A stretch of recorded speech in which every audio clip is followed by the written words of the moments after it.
Et ce livre peut aussi se lire comme un éloge de la nature et du dépaysement des sens qu'elle procure.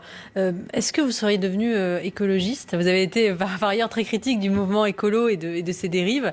Qu'est-ce qui distinguerait justement votre vision de l'écologie de celle qu'on entend beaucoup dans les milieux écolos?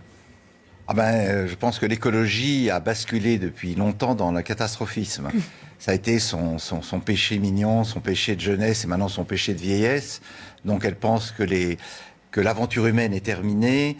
Comme disait Hans Jonas, le grand philosophe allemand d'écologie, la fête industrielle est finie, ce que je ne crois pas du tout. Et donc il faut plier bagages et se terrer en attendant la fin du monde. Je pense qu'on peut avoir une autre vision de l'écologie qui est soucieuse de la préservation de la beauté de la nature, de la cohabitation plus ou moins délicate avec la faune sauvage et de l'exaltation des paysages. Mais je ne vois pas dans le discours de Jadot ou d'autres, je ne vois rien de tel. Je vois des diatribes politiques contre le nucléaire, contre le gouvernement. Et on embrasse la vaste panoplie des sottises woke, décoloniales, etc. Mais finalement, la nature apparaît assez peu dans le discours écologique. Alors, il y a eu un moment où on voulait sauver les tritons et autres espèces, mais maintenant, c'est plus une branche de l'ultra-gauche qu'un véritable souci du sauvetage de la nature. Mais oui, je suis spontanément écologique parce que je pense qu'il faut conserver ce qu'il y a de plus beau sur cette terre, et la montagne en fait partie. D'ailleurs, vous avez signé une tribune dans le Figaro cette semaine avec d'autres intellectuels et hommes et femmes politiques, notamment François-Xavier Bellamy, Laurent Wauquiez et d'autres, contre justement la mobilisation des écologistes et des antispécistes contre la chasse, en disant justement l'idée c'est pas que de défendre la chasse, mais de derrière la vision du monde qui est derrière, c'est-à-dire cette vision antispéciste qui considère qu'il n'y a pas de différence entre l'homme et l'animal. Est-ce que vous pouvez expliquer le sens de cette démarche ? Alors oui, alors l'antispécisme, c'est cette idée que l'homme est un impérialiste de la création et qu'il a asservi toutes les espèces, et que l'antispécisme, elle a une forme spécifique de racisme propre à l'humanité. Et j'ai vu dans la gare de Lausanne des affiches antispécisme montrant que la fabrication du gruyère et de l'emmental était un acte de domination abominable de l'homme sur les vaches, dont on sait qu'effectivement elles pourraient survivre sans nous, qu'elles n'ont pas besoin d'être traites 2 fois par jour au moins, par des machines ou par l'homme. Donc il y a quelque chose d'extrêmement sommaire là-dedans, et c'est l'idée qu'au fond, de toutes les espèces sauvages qui existent sur Terre, la seule qui est dangereuse, c'est la nôtre. Donc on fait l'éloge du retour du loup en disant que le loup c'est merveilleux, qu'il nous apprend la sauvagerie, et que la chasse, évidemment, c'est un acte d'une cruauté sans nom. Il y a même eu une philosophe américaine qui s'appelle, je crois, Donna Hathaway, mais c'est peut-être une autre, qui demande qu'on rééduque les loups au végétarisme, et qu'il y ait une sorte d'arbitrage entre les lions et les gazelles, les loups et les agneaux, pour que l'espèce animale elle-même soit à son tour sensibilisée aux merveilles du végétarisme. Alors si c'est pas de l'impérialisme humain, je me demande ce que c'est. Donc la chasse est indispensable, et d'ailleurs je crois savoir que le gouvernement vient de demander aux chasseurs et aux lieutenants de chasse officiels d'abattre plusieurs milliers de sangliers à cause de la peste porcine qui est arrivée en France en ce moment. Donc on peut réguler la chasse, on peut effectivement mettre tout en œuvre pour que les chasseurs n'abattent pas par mégarde d'autres chasseurs ou des promeneurs. Mais je ne vois pas au nom de quoi on abolirait la chasse aujourd'hui. Et ces demandes sont juste totalement illégitimes et aberrantes. Mais on est de toute façon dans une époque de folie. Et je pense que de folie politique, parce que le Covid en quelque sorte, ça a été un couvercle et a permis de faire éclore toutes sortes de délires d'extrême gauche ou d'extrême droite qui tout d'un coup viennent en public. Non, oui, la question qu'on peut se poser, c'est qu'on a le sentiment que l'écologie a été préemptée par la gauche, et pourtant, écologie et conservateur, ou le conservatisme écologique, c'est presque un pléonasme. Comment expliquez-vous qu'il n'y ait pas d'émergence à droite pour l'écologie, comme il n'y a pas d'appétence? C'est forcément un sujet de gauche, d'après vous? Non, parce que le premier grand écologiste, ça a été un certain Adolf Hitler, qui a fait en 1936 une loi de protection de la forêt. Je crois que je ne me souviens plus du nom allemand exactement. Les forêts étaient interdites aux Juifs et aux Tziganes, être inférieurs, mais il fallait protéger le Wald, c'est-à-dire le cœur même de la nation germanique, de toute espèce d'invasion, et surtout protéger la faune sauvage. Donc, originellement, l'antispécisme a des origines qui ne sont pas tout à fait de gauche. Il n'était pas de droite non plus, Hitler.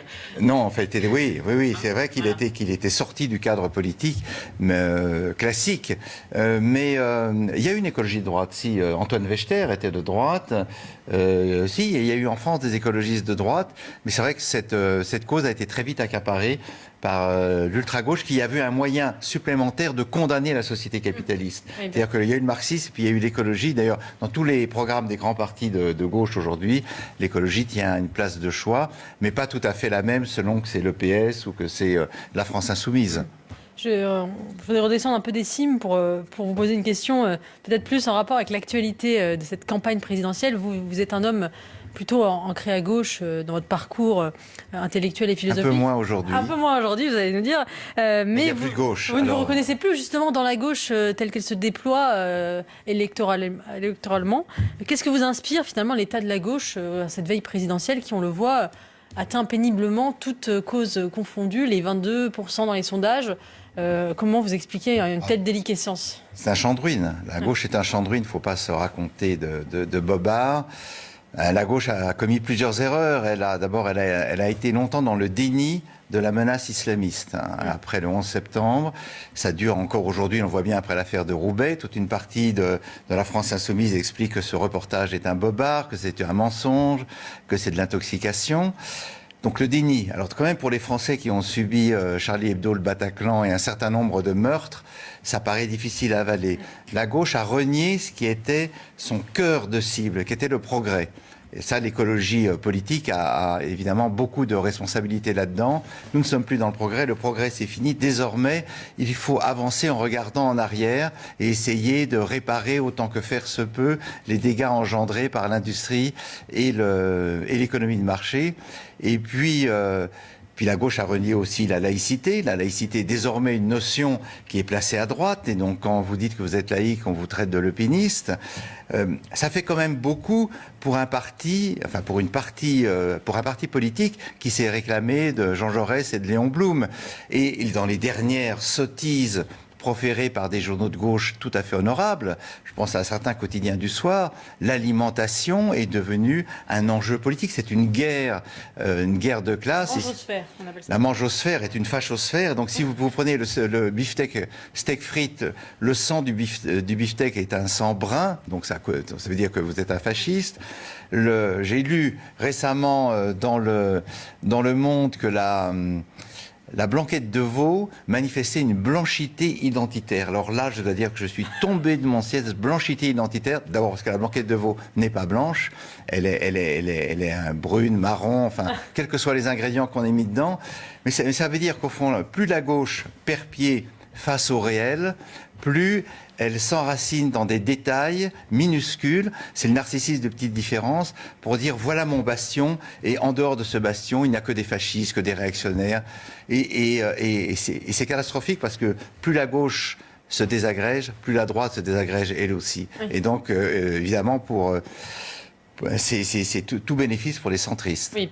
Et d'ailleurs, il y a un candidat qui a été attaqué à gauche pour ses propos sur l'alimentation, c'est Fabien Roussel, candidat communiste, qui monte, on le voit dans les sondages, et qui, pour certains, incarne cette gauche laïque, républicaine, universaliste. Alors, il a l'étiquette quand même communiste, qui a un certain nombre de passifs historiques un peu déplaisants. Qu'est-ce que vous pensez de cette candidature de Fabien Roussel? Est-ce qu'il pourrait incarner la gauche dont vous rêvez le retour?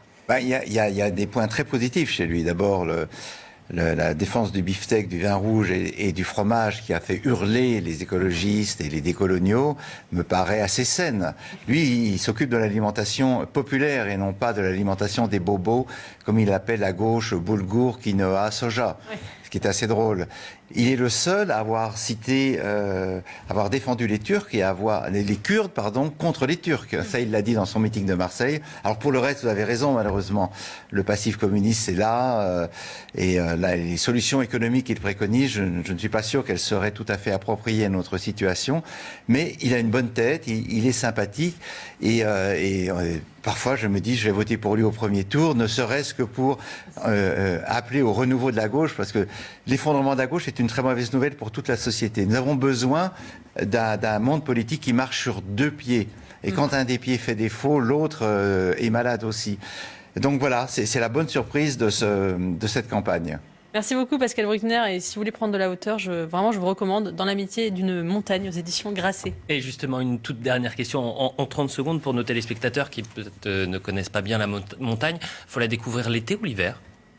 Ah, c'est pas la même chose. Pour ça, je vous la demande. Si on aime la neige et les sports de glisse, il faut y aller l'hiver. Mais l'été, c'est merveilleux parce que il y a une flore tout à fait singulière. Si vous êtes patient, vous découvrez des bouquetins, des chamois, des mouflons, vous voyez des aigles, des gypaètes barbus. Si vous avez encore plus de chance, vous apercevez les traces d'un loup à travers des agneaux égorgés. Donc c'est affreux pour les agneaux, mais il y a une sorte de frisson de se colter avec une vie sauvage qui a disparu. Oui, pour découvrir la montagne, il faut y aller l'été, puis ensuite on monte sous la neige. C'est magique. C'est-à-dire que si on n'a pas une passion folle pour ce milieu, il faut être initié parce que il y a quelque chose qui, pour moi, transcende la vie ordinaire dès que je suis au-dessus de 1000 mètres. Merci beaucoup, Pascal. Merci. Bruckner. Merci Eugénie, merci Gabriel. On se retrouve la semaine prochaine. L'info se poursuit.